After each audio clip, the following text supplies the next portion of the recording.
Assalamualaikum warahmatullahi wabarakatuh. Selamat datang kembali di channel Narasi Misteri. Sebuah rumah tua peninggalan kakek seharusnya menjadi tempat menetap yang tenang bagi keluarga. Tapi bagaimana jika keputusan untuk merenovasi rumah tersebut justru membangunkan sosok mengerikan yang sudah lama menunggu? Mulai dari suara garukan kasar dari balik pintu yang tidak memiliki ruang, kemunculan nenek bungkuk bermata merah menyala di sudut dapur, hingga teror puncak yang mengurung satu keluarga penuh di dalam ilusi gaib tanpa jalan keluar. Dosa rahasia masa lalu sang kakek kini tiba-tiba menuntut nyawa mereka semua sebagai bayarannya. Mampukah mereka berlari menembus kepungan makhluk-makhluk mengerikan itu dengan selamat? Sebelum kita masuk ke dalam ceritanya, pastikan kalian sudah menekan tombol subscribe dan menyalakan lonceng notifikasinya supaya selalu update dengan kisah-kisah seram dari kami. Langsung saja kita masuk ke ceritanya.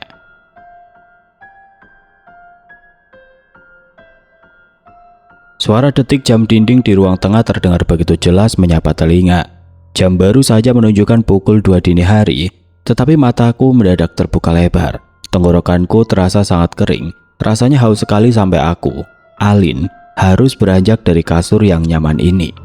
Aku berjalan pelan keluar dari kamar menuju dapur untuk mengambil segelas air putih. Suasana rumah kami benar-benar sepi senyap, hanya ada suara dengungan pelan dari mesin kulkas di sudut ruangan. Saat aku baru saja menengguk air dingin dari dalam gelas, tiba-tiba dering telepon rumah berbunyi sangat keras. Suaranya sukses membuat jantungku berdebar kencang. Sangat jarang ada orang menelpon selarut ini, apalagi di jam orang-orang sedang tertidur lelap. Aku masih berdiri diam di dekat meja makan, agak ragu untuk melangkah maju dan mengangkat gagangnya. Belum sempat aku bergerak, pintu kamar utama terbuka dengan cepat. Ayah keluar dengan raut wajah kaget dan setengah mengantuk. Beliau berjalan setengah berlari ke arah meja ruang tamu dan segera mengangkat gagang telepon tersebut. "Halo, iya Man, ada apa telepon jam segini?" tanya ayah dengan nada khawatir. Dari tempatku berdiri di ambang pintu dapur, aku bisa mendengar suara Om Rajiman dari seberang telepon. Pamanku itu terdengar sangat panik, nafasnya memburu berantakan. Mas, kesini sekarang juga. Bapak kondisinya parah banget, Mas. Nafasnya sudah berat dari tadi, badannya dingin semua. Aku bingung harus gimana, Mas. Seru Om Rajiman terbata-bata dengan nada hampir menangis. Raut wajah ayah langsung berubah pucat pasi, tangannya yang memegang gagang telepon tanpa gemetar pelan. "Ya Allah, iya Man, kamu tenang dulu, jagain bapak terus. Mas langsung berangkat sama keluarga sekarang juga." Ayah menaruh gagang telepon dengan tergesa-gesa dan berbalik badan memanggil ibuku. "Bun, bangun Bun, bapak kritis, kita harus ke rumah bapak sekarang." Bunda yang baru saja keluar dari kamar langsung melebarkan matanya kaget. Mereka sibuk mondar-mandir dan nyaris lupa kalau aku masih berdiri mematung di dapur. Ayah menyuruhku segera mengganti pakaian tidurku. Kami sekeluarga langsung sibuk berkemas seadanya, memasukkan beberapa potong baju ganti, perlengkapan mandi, dan dokumen penting ke dalam tas. Kepanikan benar-benar mendominasi rumah kami. Ayah bergegas memanaskan mesin mobil di garasi, lalu kami berangkat membelah jalanan aspal yang masih sepi menuju rumah kakek. Perjalanan memakan waktu beberapa jam hingga akhirnya sinar matahari pagi mulai muncul menyinari jalanan. Mobil kami perlahan memasuki halaman rumah kakek yang berukuran lumayan luas. Saat aku turun dari mobil, perasaanku langsung kurang enak. Berbeda dengan rumah kami yang terang dan banyak jendela kaca, rumah kakek berdesain sangat kuno dengan cat dinding luar yang sudah mulai kusam mengelupas. Begitu melangkah masuk melewati pintu depan, sirkulasi udaranya terasa sangat buruk. Hawa di dalam ruangan terasa pengap, sedikit panas, namun anehnya mampu membuat bulu kuduk di tengkukku merinding pelan. Bau debu dan perabotan usang langsung menyengat hidung. Di ruang tamu, kakek sudah terbaring lemas di atas sofa panjang berbahan kain beludru. Wajahnya sangat pucat dan tubuhnya terlihat kaku. Ayah langsung berlutut di samping sofa, memegang kedua tangan kakek dengan lembut. "Pak, kita ke rumah sakit sekarang ya, biar diperiksa dokter, biar bapak cepat sehat lagi," pujuk ayah dengan suara gemetar menantangis. Kakek menggelengkan kepalanya pelan sekali. Matanya setengah terpejam, tapi suaranya masih terdengar jelas menolak tawaran ayah. "Gak usah, bapak di sini saja. Bapak mau istirahat di rumah." "Tapi Pak, kondisi bapak udah lemas begini dari semalam," saut Om Rajiman yang sedari tadi berdiri bersandar di dekat jendela ruang tamu. Bapak bilang gak usah, biarin bapak tidur di sofa ini, balas kakek dengan nada sedikit keras, meski nafasnya terdengar berat dan tersendat. Ayah akhirnya menghela nafas panjang dan memilih mengalah. Beliau enggan memaksakan kehendak yang justru bisa membuat kakek makin banyak beban pikiran. Akhirnya, kakek dibiarkan beristirahat di sofa ruang tamu, ditemani ayah dan Om Rajiman yang berjaga secara bergantian. Waktu berlalu begitu lambat hari itu. Menjelang larut malam, suasana rumah kakek terasa makin sunyi dan mencekam. Mataku terbuka karena menahan buang air kecil. Mau tidak mau, aku harus berjalan ke kamar mandi yang posisinya ada di bagian paling belakang. Langkahku terasa berat, karena aku harus melewati sebuah kamar yang letaknya paling ujung dekat area dapur. Saat melewati kamar tersebut, langkahku sempat terhenti sejenak. Aku memperhatikan pintu kayunya yang tertutup rapat, bahkan bagian luarnya dipasangi gembok berukuran lumayan besar. Pikiranku melayang pada cerita ayah beberapa waktu lalu. Kata ayah, kakek sangat menjaga ketat kamar ujung ini. Siapapun dilarang keras masuk, bahkan sekedar mendekat saja pasti langsung kena tegur. Ayah juga bilang kakek punya kebiasaan aneh, yaitu rutin menaburkan garam kasar di depan pintu kamar tersebut setiap malam. Waktu ayah pernah bertanya buat apa menabur garam sebanyak itu, kakek cuma menjawab, biar kelabang gak pada keluar ke ruang tamu. Alasan yang menurutku sangat janggal. Masa hanya untuk mencegah kelabang sampai harus digembok sebesar itu? Tapi karena kandung kemihku sudah sangat penuh, aku buru-buru berlari menuju kamar mandi dan mengabaikan rasa penasaran yang mengganjal di hati. Baru saja aku kembali ke tempat tidur dan mencoba memejamkan mata, sayup-sayup terdengar suara langkah kaki berlarian dari arah ruang tamu. Suara kepanikan ayah memecah kesunyian malam yang tadinya tenang. Pak, bangun pak, istighfar, pak, ingat Allah pak, teriak ayah berulang kali dengan suara lantang. Aku langsung melompat dari kasur dan berlari keluar kamar. Di ruang tamu kakek sedang memegangi dadanya dengan tangan gemetar, nafasnya tersengal-sengal parah, bunyi tarikan nafasnya terdengar sangat kasar, seolah paru-parunya kesulitan menyerap udara. Matanya mendelik menahan rasa sakit yang luar biasa hebat. Bawa ke mobil sekarang mas, kita bawa ke rumah sakit, bapak udah gak kuat nahan sakitnya, seru Om Rajiman sambil menangis sesegukan. Tanpa membuang waktu sedikit pun, ayah dan Om Rajiman langsung membopong tubuh kakek yang sudah terkulai lemas. Bunda ikut berlari sambil menyambar dompet serta kunci mobil di atas meja, sementara aku mengikuti dari belakang dengan tubuh gemetar hebat. Kami segera mendudukkan kakek di kursi belakang mobil. Ayah langsung menginjak pedal gas dalam-dalam, melaju kencang membelah jalanan aspal menuju rumah sakit terdekat. Di dalam mobil suasananya sangat kacau dan tegang. Bunda terus menangis membasahi pipinya sambil mengusap dahi kakek yang bersandar di bahunya. Om Rajiman duduk di samping Bunda, terus membisikkan kalimat syahadat ke telinga kakek berulang-ulang. Nafas kakek terdengar semakin memendek.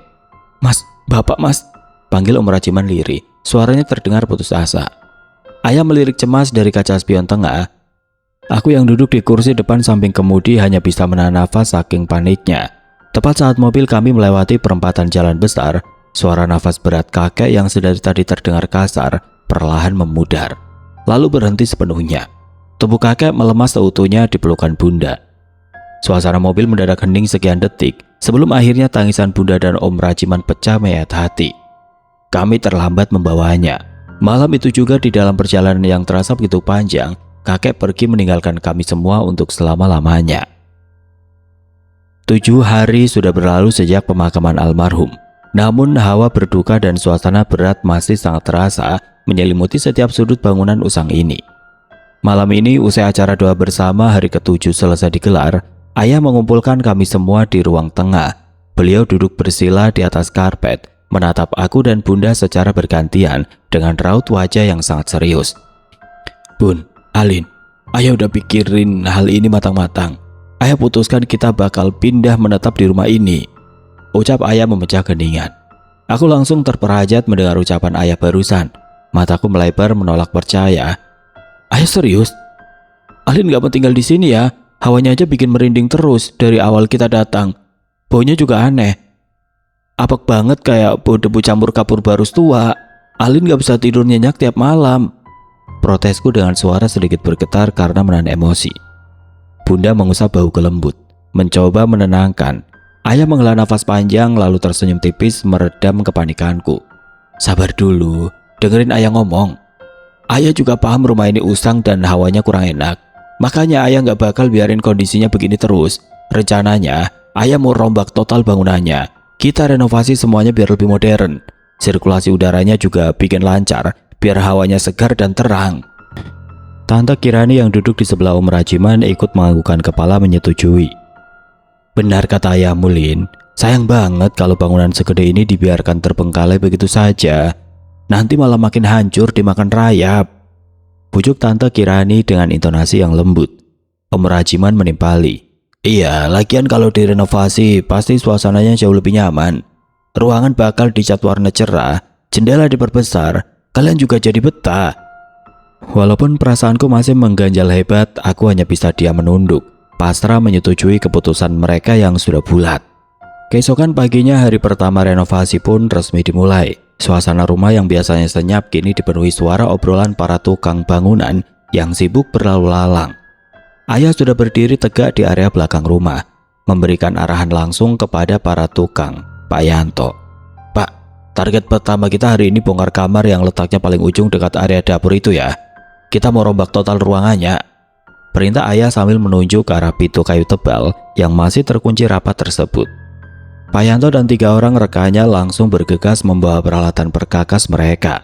Setelah berhasil merusak gembok besarnya dengan palu, Pak Yanto mencoba memutar knop dan mendorong daun pintu itu. Namun benda tersebut enggan bergeser sama sekali. Wah, keras banget ini Pak, macet total, keluh Pak Yanto sambil menyeka keringat di pelipisnya. Mereka berempat akhirnya menempelkan bahu ke daun pintu, mencoba merobraknya bersama-sama. 1, 2, 3, dorong! Seru Pak Yanto memberi aba-aba. Namun hasilnya nihil. Pintu itu tetap berdiri kokoh tanpa bergerak secuil pun, seakan-akan ada balok baja berukuran raksasa yang sengaja dipasang untuk mengganjal dari arah dalam. Berulang kali mereka mengambil ancang-ancang dari jauh dan menabrakkan tubuh secara serentak, tetapi kayu tua itu benar-benar sangat keras. Nafas Pak Yanto terengah-engah parah, ia melambaikan tangan ke udara, memberi tanda menyerah pada rekan-rekannya. Wah ampun Pak, gak bakal mempan kalau cuma didorong pakai tenaga manusia begini. Susah banget. Mending kita potong saja langsung pakai mesin, gimana? Tawar Pak Yanto kepada ayah. Ayah mengangguk setuju melihat kondisi para pekerja yang sudah kelelahan. Pak Yanto segera berbalik mengambil gergaji mesin andalannya. Ia menarik tuasnya dengan cepat dan mesin itu pun menyala memuntahkan suara deru bising yang sangat memekakan telinga. Mata gergaji yang berputar tajam perlahan diarahkan ke bagian engsel besi dan sela-sela kayu di pinggiran pintu. Suara nyaring gesekan antara logam mesin dan kayu keras langsung menggema kencang memenuhi sisi rumah. Serpihan kayu berterbangan ke udara bagaikan hujan debu, menempel di baju dan rambut para tukang. Bau serbuk kayu yang terbakar gesekan mesin menyengat hidung. Setelah berjuang keras selama puluhan menit, merusak tebalnya material tua tersebut, bagian utama pintu akhirnya berhasil dihancurkan. Pak Yanto mematikan mesin gergajinya perlahan, lalu mengambil ancang-ancang mundur selangkah. Dengan sisa tenaga yang ada, ia mengangkat sebelah kakinya dan menendang daun pintu rusak itu sekuat tenaga. Brak! Pintu hancur itu akhirnya terbuka lebar. Namun tepat pada detik benda itu terhempas ke dalam, angin tiba-tiba berembus sangat kencang menerpa wajah kami semua. Angin begitu kuat sampai membuat rambutku berantakan dan memaksa para tukang menyipitkan mata. Hembusan angin itu membawa hawa dingin yang menyengat, membuat bulu kuduk di leherku seketika berdiri tegak. Ayah, Pak Yanto dan para pekerja lainnya terdiam kebingungan menatap ke depan. Mereka serempak melongok ke arah dalam ruangan. Aku memberanikan diri ikut mengintip dari balik punggung ayah, dan pemandangan di sana sungguh membuat nalar kami buntu seketika. Ruangan itu sama sekali melompong. Tidak ada satupun furnitur, tidak ada lemari, ranjang atau barang apapun di sana. Ruangan itu hanya menyisakan dinding polos yang mengelupas, bahkan yang lebih aneh, dindingnya tertutup rapat tanpa ada satupun jendela atau ventilasi udara di atasnya. Loh, ruangan begini, angin kencang barusan asalnya dari mana ya Pak? Gumam Pak Yanto sambil menggaruk kepalanya yang tertutup serbuk gergaji. Sebuah pertanyaan logis yang gagal kami temukan jawabannya. Sangat mustahil sebuah ruangan yang tertutup rapat tanpa sirkulasi udara bisa memuntahkan angin sekencang itu ke arah luar. Hari perlahan berganti malam, para pekerja bangunan sudah pamit pulang sejak sore tadi. Suasana rumah perlahan kembali senyap, menyisakan hawa dingin khas malam hari yang menusuk lapisan kulit.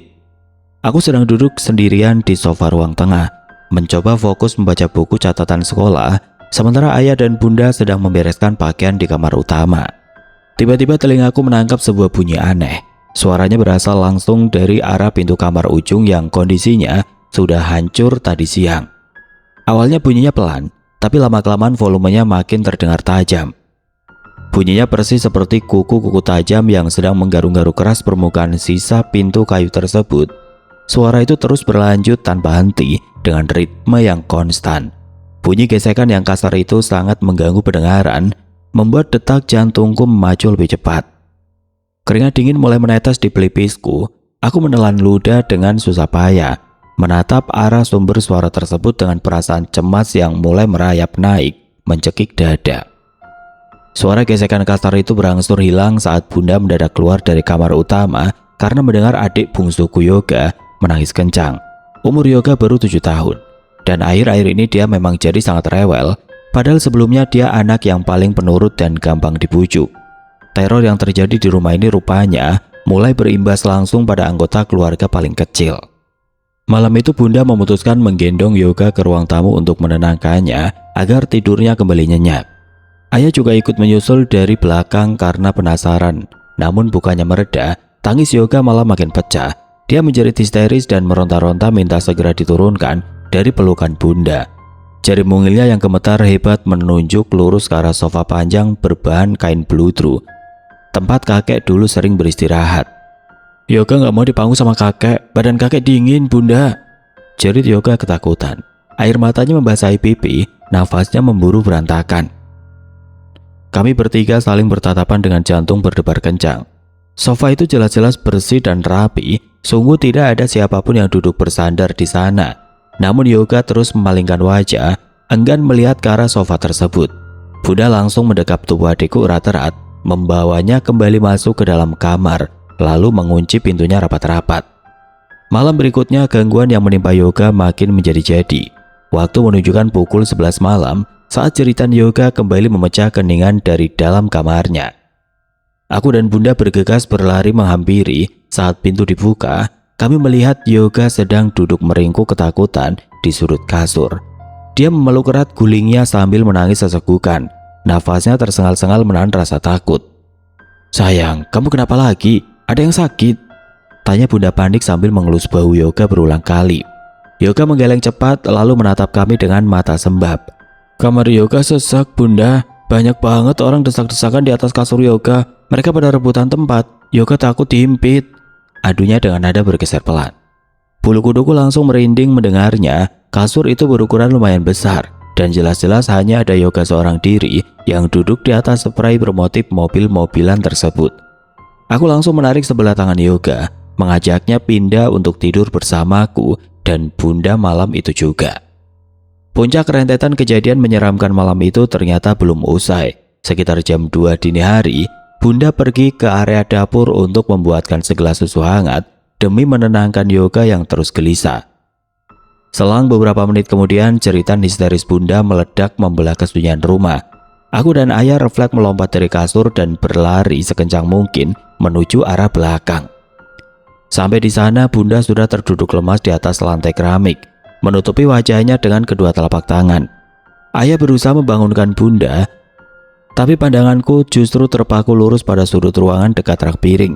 Di sana berdiri sesosok makhluk gaib dengan wujud yang amat sangat jelas. Sosok itu adalah nenek tua bungkuk. Dia mengenakan baju kebaya lusuh berwarna kusam yang sudah compang-camping bagian bawahnya. Tubuhnya bungkuk parah, berdiam diri sangat kaku bagai patung, menatap lurus ke arah keluarga kami. Bau anyir darah seketika menusuk rongga hidungku. Tiba-tiba lampu bolam dapur mati secara mendadak. Suasana berubah menjadi pekat, tidak terlihat. Namun wujud fisik nenek tua itu memudar, hanya menyisakan sepasang mata merah menyala. Sepasang mata tersebut menyorot tajam, memandangi kami di tengah ruang memasak tersebut. Telingaku menangkap suara langkah kaki mendekat dengan tergesa-gesa. Nenekku yang berumur 68 tahun datang dari arah kamarnya. Beliau langsung duduk bersila di lantai, tepat di sebelah bunda yang masih gemetar. Nenek terus merapal zikir dan berbagai doa keselamatan dengan suara parau, berusaha kuat menenangkan suasana yang sudah terlanjur kacau balau ini. Sepasang mata merah itu akhirnya perlahan menghilang dari pandangan. Ayah segera merogoh saku dan menyalakan senter ponselnya untuk menerangi ruangan. Gak mungkin, bertahan di sini terus. Terornya makin parah. Kita bisa stres semua kalau begini caranya. Malam ini juga, kita ngungsi ke rumah tetangga sebelah, rumah Pak Rusdi. Ayah kenal baik sama beliau. Putus ayah dengan nada suara tegas. Kami sekeluarga buru-buru mengambil jaket dan membawa Yoga menuju pintu depan. Udara malam terasa sangat dingin menyengat lapisan kulit. Kami berjalan cepat menuju kediaman tetangga kami Pak Rusdi yang berumur 55 tahun. Beruntung saat ayah mengetuk pintu kayunya, Pak Rusdi segera membukakan pintu. Beliau menyambut kami dengan wajah ramah dan senyum hangat. Setelah ayah menceritakan sedikit gangguan yang kami alami, Pak Rusdi mempersilahkan kami masuk dan menggelar karpet tebal agar kami bisa beristirahat dengan tenang di ruang tamunya. Malam itu nafasku terasa lebih lega karena merasa aman, ada warga sekitar yang menemani. Keesokan paginya sinar matahari menyilaukan kelopak mataku. Aku terbangun perlahan dan merenggangkan otot badan yang terasa pegal. Namun saat kesadaranku mulai terkumpul seutuhnya, jantungku serasa berhenti berdetak. Mataku membelalak lebar melihat sekeliling. Kami sekeluarga ternyata sedang tertidur pulas berjejer di atas ubin ruang tamu rumah kakek. Ini bukan rumah Pak Rusdi sama sekali. Dindingnya usang, meja kayu dan sofa bludru kakek ada tepat di hadapanku. Aku buru-buru mengguncang bau ayah, bunda, nenek, dan Yoga. Ayah sama terkejutnya denganku. Wajahnya berubah pucat pasi. Ayah langsung berlari keluar rumah menuju kediaman tetangganya itu untuk memastikan apa yang sebenarnya terjadi. Aku mengikuti langkah lebar ayah dari belakang. Saat ayah mengetuk pintu rumah tersebut berulang kali, yang keluar justru seorang anak perempuan yang usianya sebaya denganku. Mbak, maaf ganggu pagi-pagi. Bapaknya ada di dalam.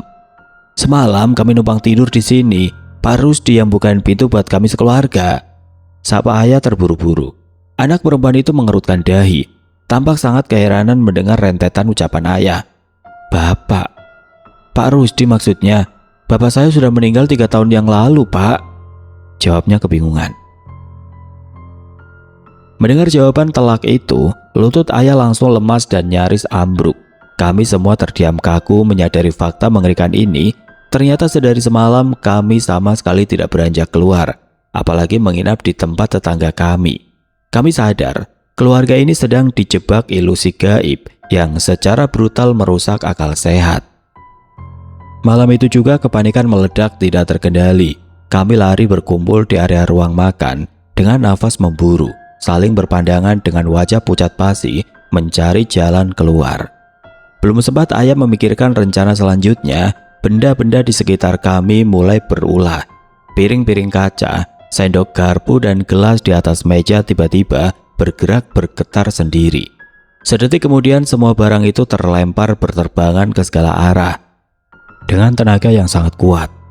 Pecahan kaca berserakan tajam menghantam lantai keramik. Nasi, sayur, dan lauk pauk sisa makan malam berhamburan mengotori seluruh ruangan. Bunda menjerit ketakutan sambil memeluk Yoga erat-erat, melindungi kepala adikku dari serpian piring yang pecah membentur dinding. Suasana benar-benar kacau balau. Kami terdesak merapat di sudut dinding menghindari amukan barang-barang yang terus berterbangan tanpa henti. Di tengah kekacauan yang membuat kami sulit bernafas itu, hawa panas mendadak menyengat kulit kami. Perhatian kami berlima langsung tertuju pada kamar ujung milik kakek. Kobaran api yang sangat besar tiba-tiba menyala dari dalam ruangan tersebut. Api itu menjilat-jilat bagian atap rumah. Warna jingganya menyala terang memakan dinding dengan cepat. Panasnya terasa begitu nyata menampar wajah kami, membuat keringat seketika bercucuran. Bersamaan dengan membesarnya kobaran api, terdengar suara tawa melengking dari segala penjuru ruangan. Suara tawa itu berlomba-lomba memegahkan telinga, terdengar dari arah atap, area dapur, hingga ruang tamu. Nenek terus merapal doa dengan suara keras sambil memejamkan mata. Namun tawa itu malah semakin nyaring mengejek kami sekeluarga. Ayo keluar, keluar semua sekarang. Teriak ayah panik sambil mendorong bahuku dan menarik pergelangan tangan bunda. Kami berlari menerobos pecahan kaca tajam. Berlari secepat mungkin melewati pintu depan untuk menyelamatkan diri dari kobaran api yang mulai menjalar liar melahap bangunan tua ini. Sampai di halaman luar rumah, nafas kami tersengal-sengal mencari udara segar. Namun pemandangan di luar rumah sama sekali di luar nalar sehat manusia. Halaman kami tertutup kabut tebal berwarna putih yang sangat pekat. Jarak pandang hanya tersisa beberapa jengkal dari tempat kami berpijak. Kami bahkan sama sekali tidak bisa melihat jalan raya aspal atau deretan rumah tetangga di sekitar. Suasana mendadak sangat sunyi, mematikan semua suara serangga malam. Hanya ada warna putih pucat yang mengepung kami rapat. Di tengah kebingungan dan rasa takut yang memuncak itu, dari balik tebalnya kabut, perlahan muncul sebuah bayangan. Wujud kakek berjalan pelan mendekati kami. Beliau memakai baju koko putih kesukaannya. Raut wajahnya terlihat amat sangat menyesal dan bersimpah air mata. Kakek menangis sedih di hadapan kami semua. "Maafin Bapak, maafin kesalahan Bapak," ucap kakek dengan suara bergetar pelan, menatap ayah dan nenek secara bergantian. "Bapak yang salah beli rumah ini." Kakek tertunduk lesu di hadapan keluarganya sendiri. Sambil terseduh-seduh, kakek mengakui dosa masa lalunya yang selama ini dipendam rapat. Dulu ia sengaja membeli rumah ini dengan harga sangat murah, meskipun tahu betul tempat ini adalah bekas lokasi pesugihan jahat. Kakek ternyata terikat perjanjian gaib yang mengikat jiwanya. Makhluk penunggu rumah ini memilih kamar ujung sebagai tempat khusus mereka berkumpul setiap waktu. Sebagai bayarannya, kakek setuju untuk menjadi budak mereka selama 40 hari penuh setelah ia meninggal nanti. Semua gangguan gila yang menimpa kami terjadi karena kakek sedang dihukum, dan kami ikut terseret menjadi korban. Nenek menangis sejadi-jadinya mendengar pengakuan langsung dari suaminya itu. Tangan keriput nenek gemetar meremas ujung kerudungnya. Kakek mengusap air matanya dan menatap kami dengan raut wajah memohon pertolongan. "Kalian harus cepat pergi dari sini sekarang juga. Satu-satunya jalan keluar cuma lari melewatin kamar ujung itu lagi. Kalian lari masuk ke dalam, melewati kamarnya tanpa buka mata sama sekali. Kalau kalian buka mata sedetik saja, kalian bakal terjebak di sini selamanya sama Bapak," jelas kakek terbata-bata. Setelah memberi petunjuk penting itu, wujud kakek perlahan memudar lalu hilang sepenuhnya tertiup kabut tebal. Menyadari waktu kami terbatas, ayah langsung bertindak cepat dan tegas. Beliau merengkuh kami semua, memposisikan dirinya di paling depan. Ayah menggenggam erat tangan bunda, aku, Yoga, dan nenek secara berurutan, membentuk rantai manusia. Kami saling berpegangan tangan amat sangat kuat. "Dengerin ayah baik-baik, jangan lepas pegangan tangan kalian. Tutup mata rapat-rapat, jangan ada yang nengok ke belakang," teriak ayah memberi komando untuk menyelamatkan nyawa kami. Kami langsung memejamkan mata kuat-kuat dan mulai berlari nekat menerjang masuk kembali ke dalam rumah yang terbakar itu. Rasanya gila harus berlari menembus ilusi yang berbahaya. Tapi kami pasrah mengandalkan tarikan tangan ayah di barisan paling depan. Baru beberapa langkah kami berlari melewati area ruang tengah menuju arah kamar ujung. Hawa dingin yang luar biasa menusuk tulang mulai terasa. Meski kedua mataku terpejam rapat, aku bisa merasakan ada wujud-wujud menyeramkan di bawah sana. Sosok-sosok hantu tanpa kaki yang bertekstur lembek dan bersuhu es merayap mendekat, menyentuh serta menggesek kasar bagian sekitar betisku. Bulu kuduku berdiri semua, perutku mual. Aku sangat ingin menjerit ketakutan, namun kutahan kuat-kuat di tenggorokan. Suasana menjadi semakin mencekam saat kami terus memaksakan langkah kaki. Terasa sangat jelas ada ribuan pasang mata merah menyala yang berkerumun mengepung kami dari jarak yang amat dekat. Hawa panas dari tatapan mata itu menyengat kulit wajahku. Secara brutal, kondisi ini makin diperparah dengan suara tawa mengejek yang melengking. Luar biasa menyeramkan, bersaut-sautan di sepanjang jalur pelarian. Suara itu berbisik kasar, terus memprovokasi telingaku, menyuruh kami menyerah saja. Namun genggaman tangan ayah makin mengerat tanpa ampun, menarikku terus maju menerobos halangan demi halangan yang seakan tidak ada habisnya. Dengan genggaman tangan ayah yang makin mengerat tanpa ampun itu, aku terus memaksakan kedua kakiku melangkah kencang menerobos halangan demi halangan. Di tengah pelarian dengan mata tertutup rapat tersebut, sebuah serangan baru mendadak menghantam tubuhku. Rasa kantuk yang luar biasa berat tiba-tiba datang menyerang kepalaku. Rasanya sangat aneh, bagaikan ada puluhan tangan tidak kasat mata yang menarik paksa jiwaku untuk menyerah. Hawa dingin dari wujud hantu tanpa kaki masih terus menggesek betisku, berusaha kuat membuatku tersandung agar aku merebahkan diri dan tidur lelap di tempat itu. Otot kakiku mulai melemas, langkahku terasa berat seperti sedang mengikat batu besar, tapi pikiranku menolak pasrah. Aku tahu pasti kalau aku sampai jatuh dan memejamkan mata untuk tidur di sini, nyawaku pasti bakal melayang menyusul kakek. Dengan sisa tenaga yang masih kumiliki, aku berteriak sekencang mungkin di dalam hati. Aku melawan rasa kantuk gila itu sekuat tenaga dan secara paksa membuka kedua mataku lebar-lebar. Pemandangan di depanku langsung berubah drastis dalam hitungan detik. Kabut tebal warna putih pucat, ribuan mata merah menyala, dan tawa mengejek yang memekakan telinga itu lenyap seketika. Hawa bersuhu es dari makhluk-makhluk gaib tadi juga hilang tanpa sisa. Aku terkesiap, mengambil nafas panjang berulang kali. Saat kesadaranku kembali utuh, aku baru sadar kalau tubuhku sekarang sudah terbaring lemas di atas permukaan aspal jalanan depan rumah. Aku terbatuk-batuk parah, di sekelilingku puluhan tetangga sedang berlarian panik. Suasana di luar sini benar-benar riuh dan berisik oleh keteriakan banyak orang. Aku perlahan mendongak menatap ke arah bangunan rumah peninggalan kakek. Di latar belakang sana, terlihat Pak RT yang berumur 50 tahun sedang berdiri memberi komando dengan suara lantang. Puluhan warga saling bahu-membahu menyiramkan air menggunakan ember, panci, dan selang panjang dari pekarangan sebelah. Mereka sedang berjuang mati-matian memadamkan kobaran api nyata yang amat sangat besar. Api bersuhu panas itu sedang melahap habis bagian atap dan dinding rumah kakek. Ayah yang terbaring lemas di sebelahku mulai terbatuk-batuk sambil memegangi dadanya. Beliau perlahan membuka mata dan langsung bangun terduduk dengan wajah kebingungan. Pak RT yang melihat kami sudah sadar langsung berlari menghampiri. Wajah Pak RT penuh noda hitam bekas asap. Fakta sesungguhnya akhirnya terungkap jelas dari lisan beliau. Selama kami merasa berlari menerjang dimensi gaib yang penuh hantu tadi, kenyataan di dunia nyata justru jauh lebih masuk akal. Rumah kakek memang sedang mengalami kebakaran parah dan sumber apinya berasal dari hubungan arus pendek atau konsleting listrik di area belakang. Bapak sama keluarga tadi pingsan semua di dalam, jelas Pak RT sambil menyodorkan sebotol air putih ke arah ayah. Warga curiga lihat asap hitam tebal banget keluar dari genteng. Pas kami dobrak paksa pintu depan, api sudah merembet lumayan besar. Kami nemuin bapak, ibu, mbah, sama anak-anak udah berkelimpangan pingsan di lantai ruang tamu karena kebanyakan hirup asap beracun. Untung warga cepat narik kalian keluar ke aspal sini, Pak. Telat sedikit saja nyawa kalian semua bisa lewat. Mendengar penjelasan logis Pak RT, seluruh persendianku langsung terasa lemas tidak bertulang. Jadi perjalanan mengerikan menembus kabut ilusi tadi adalah masa-masa kritis kami saat sedang pingsan dan hampir kehilangan nyawa. Air mataku langsung tumpah deras membasahi pipi. Aku merangkak mendekat dan langsung memeluk lengan ayah erat-erat. Aku menangis sejadi-jadinya di pelukan beliau, menumpahkan segala ketakutan dan rasa sesak yang sejak tadi kutahan mati-matian.